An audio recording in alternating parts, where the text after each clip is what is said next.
Question 601. To ensure they are credited with a commission if the property sells after a listing terminates, brokers should try to insert this clause into the listing agreement. A. Safety clause. B. Contingency clause. C. Novation clause. D. None of the above. Correct answer is A. Safety clause. Contingency clause outlines specific conditions that must be met for a real estate contract to be binding. Novation clause involves substituting a new contract or party for an existing one. It's not relevant to protecting a broker's commission after the original listing agreement ends. A safety clause, also known as a protection clause, extender clause, or holdover clause, in a listing agreement is specifically designed to protect the broker's commission for a period after the listing agreement expires. If a buyer the broker introduced to the property during the listing term ultimately purchases it within the specified safety period, the broker is still entitled to a commission.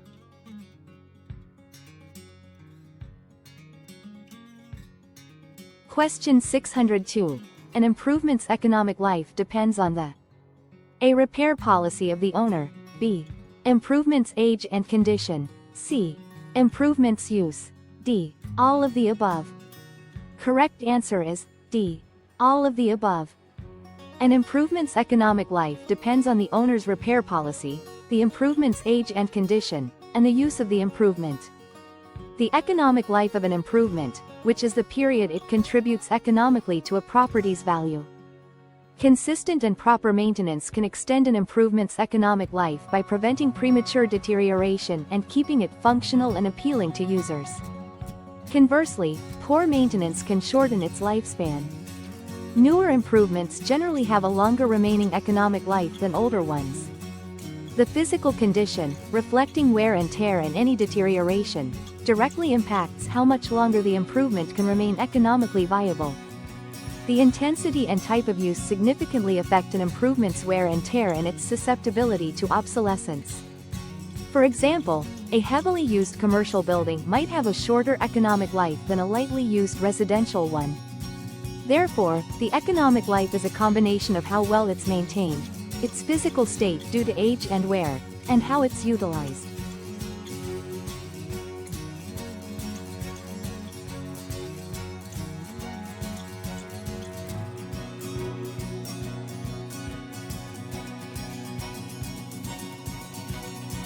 Question 603. In doing an audit of their lending activities, a lender discovered that most of its loans were seasoned loans. This meant that those loans A. had their payment due dates extended, B. were made throughout the different seasons of the year, C.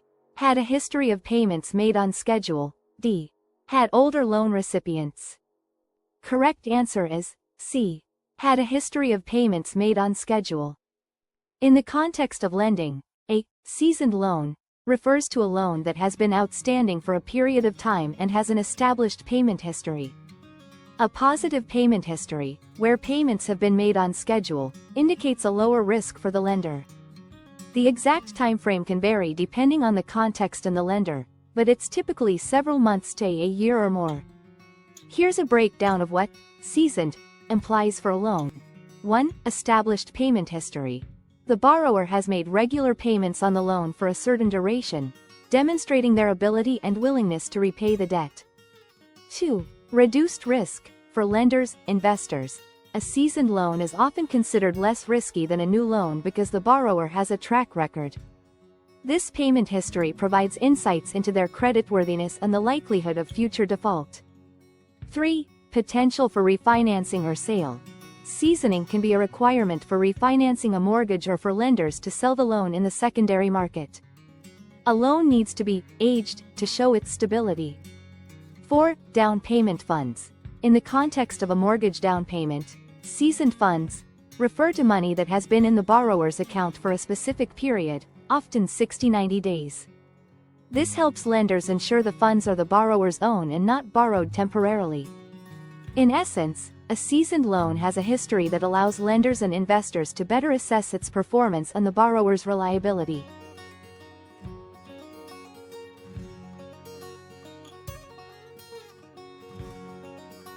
Question 604. Which of the following would be an estate in severalty? A. An apartment building with at least 7 units. B. A non-profit business taking title to real property. C. A corporation with 100 shareholders holding title to an estate. D. 7 or more people holding title as tenants in common. Correct answer is C. A corporation with 100 shareholders holding title to an estate. Sole ownership is an estate in severalty. Even though a corporation can be owned by multiple shareholders, it is viewed as a single legal person. It holds title in severalty. The key insight is that a corporation is a single legal entity, regardless of the number of its shareholders. Therefore, when a corporation holds title to real property, it does so in severalty, meaning sole ownership by that single legal person. Let's analyze the options. A. An apartment building with at least 7 units. The number of units in a building doesn't determine the form of ownership. It could be owned by one person, severalty, a partnership, a corporation, or multiple individuals. B. A non-profit business taking title to real property. A non-profit business is a legal entity, and if it takes title in its own name, it represents a single owner. Thus, if the title is in the name of the non-profit organization itself, it would be an estate in severalty. C. A corporation with 100 shareholders holding title to an estate. As we've established, a corporation is considered a single legal person under the law. When a corporation holds title to real property, it does so as the sole owner, regardless of the number of shareholders who own the corporation. This is a clear example of ownership in severalty. D. 7 or more people holding title as tenants in common. Tenancy in common is a form of co-ownership where multiple individuals hold separate interests in the property. This is the opposite of ownership in severalty. Question 605. In an open listing, a seller promises a commission to the broker if he finds a buyer, without a promise from the broker to find a buyer. This kind of contract is termed an A. Lee pendens, B. Unilateral contract, C. Open promise contract, D. Bilateral contract. Correct answer is B. Unilateral contract. Lee pendens is a legal notice of a pending lawsuit that could affect the title to a property. It's not a type of contract. Open promise contract descriptive, unilateral contract, is the established legal term for this type of agreement. A bilateral contract involves mutual promises between two parties. In this scenario, the seller promises to pay, but the broker doesn't promise to find a buyer. Therefore, there's no mutual exchange of promises, creating a bilateral contract. An open listing, also called a non-exclusive listing, gives a number of brokers the right to sell a property. In a unilateral contract, one party, the seller, in this case, makes a promise that can only be accepted by the other party, the broker, performing a specific action. The broker is only obligated to receive a commission if they find a buyer, but they are not under any obligation to actively search for one. The obligation is on one side only until the action is completed. Question 606. Oral agreements are A. Never valid, B. Also called parole agreements, C. Cannot amend written agreements, D. Both B and C. Correct answer is D. Both B and C. Oral agreements can be valid and legally binding, especially for certain types of contracts that are not required to be in writing under the statute of frauds. Parole agreement is indeed another term for an oral agreement, especially in legal contexts. The parole evidence rule deals with the admissibility of oral evidence in relation to written contracts. The parole evidence rule generally prevents the use of prior or simultaneous oral agreements to contradict, change, or add terms to a written contract that is meant to be the complete and final agreement. This rule aims to uphold the integrity and finality of written contracts by limiting the influence of external verbal understandings.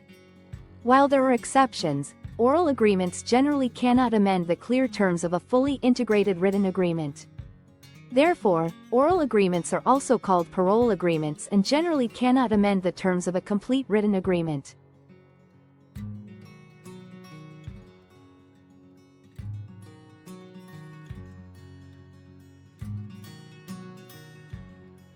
Question 607. For appraisal purposes, the replacement cost approach is likelier to be applied to new buildings because A. Newer buildings are constructed of stronger materials. B. The way depreciation is estimated. C. Older buildings have less value than newer buildings. D. Changes in zoning laws. Correct answer is B. The way depreciation is estimated. Replacement cost approach estimates the current cost of constructing a new replica of the subject property, using current materials, design, and construction standards. Depreciation, loss in value due to age, wear and tear, and obsolescence, is then subtracted to arrive at the property's value. For new buildings, estimating depreciation is more straightforward and often less subjective. There's less physical deterioration and functional obsolescence to account for compared to older properties. The appraiser can more accurately estimate the depreciation based on the building's age and expected lifespan. While material strength can influence depreciation over time, it's the estimation of depreciation itself that makes the replacement cost approach more suitable for new buildings. The method still accounts for the depreciation of those stronger materials. Older buildings have less value as a general observation, but it doesn't explain why the replacement cost approach is favored for new buildings.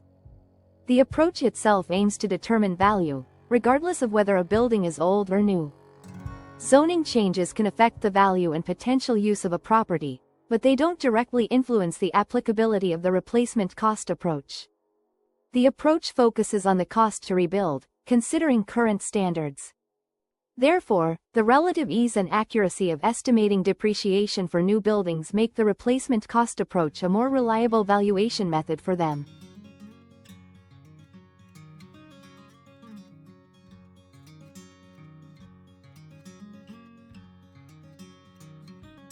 Question 608. A listing broker knows the property he is trying to sell has some structural damage, inadequate insulation, and it is overpriced by 10%. Nevertheless, he runs an ad that reads, "Charming, well-constructed two-bedroom home for sale, not a fixer-upper. Great price." The rules governing real estate ads have A. Not been violated, the broker is merely puffing. B. Been violated, because the broker knows that the price is actually not great. C. Violated, because the ad lies about material defects. D. Not been violated, because everyone knows ads aren't true. Correct answer is C. Violated, because the ad lies about material defects. Structural damage and inadequate insulation are considered material defects that significantly affect the value and desirability of a property. The broker has a duty to be honest and not misrepresent these facts. The ad's claims of well-constructed and not a fixer-upper are direct lies that contradict the broker's knowledge of the property's condition. While great price can be considered subjective puffing in some contexts, when coupled with the misrepresentation of the property's condition, it becomes part of a misleading advertisement. The broker knows the price is inflated relative to the property's true state. Puffing refers to exaggerated or superlative statements that a reasonable person wouldn't take as a factual representation. Examples include, best view in the city, or charming neighborhood. However, lying about material defects crosses the line from puffing into illegal misrepresentation. Real estate advertising is governed by laws and regulations at the state and federal levels, e.g., truth in advertising laws, real estate licensing regulations, that prohibit false, misleading, or deceptive statements. Therefore, the broker's advertisement violates these rules by actively misrepresenting the condition of the property and potentially the fairness of its price given the undisclosed defects. Question 609. Older deeds and tax documents sometimes include the phrase, "et ux," which means A. and wife, B. and others, C. individually, D. good luck. Correct answer is A. and wife. Et ux is a Latin abbreviation that stands for et uxor, which translates to and wife in English. It was commonly used in older legal documents, such as deeds and tax records, to indicate that a man was conveying or receiving property along with his wife. Prior to women being allowed to own property in their own right or possess equal rights to property owned by their husband, a deed or tax record often referred to property as being owned by the husband, et ux.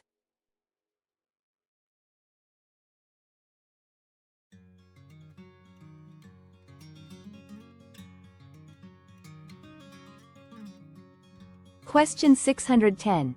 Prior to burning trash on one's property, the should be notified. A. Local air district. B. The Federal Housing Agency, FHA. C. The Police Department. D. The Real Estate Commissioner. Correct answer is A.